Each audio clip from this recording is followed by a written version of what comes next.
Évangile de Jésus-Christ selon saint Matthieu, chapitre 19, versets 16 à 22.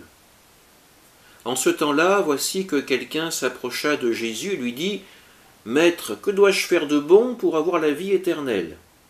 Jésus lui dit « Pourquoi m'interroges-tu sur ce qui est bon? Celui qui est bon, c'est Dieu et lui seul. Si tu veux entrer dans la vie, observe les commandements. » Il lui dit « Lesquels ?»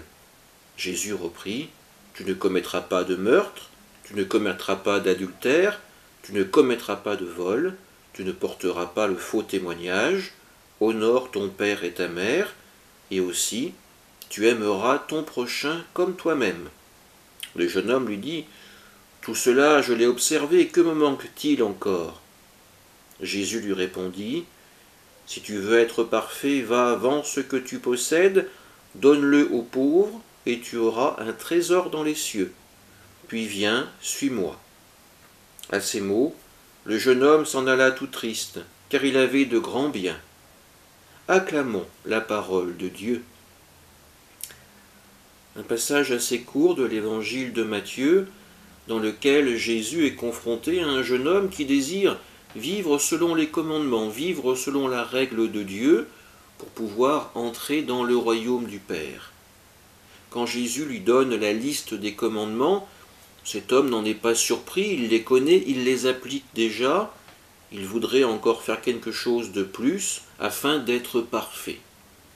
Pour être parfait, lui dit Jésus, eh bien, vends ce que tu as, donne-le aux pauvres, et appuie-toi uniquement sur ta confiance et ton espérance en Dieu.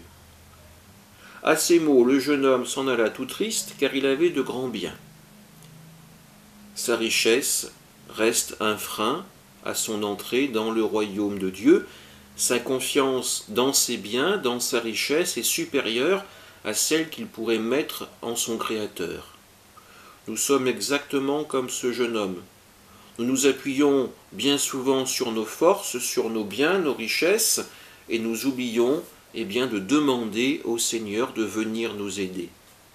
Puissions-nous vivre une conversion qui nous rende capables d'être suffisamment modestes pour entrer dans cette dépendance envers Dieu. Amen.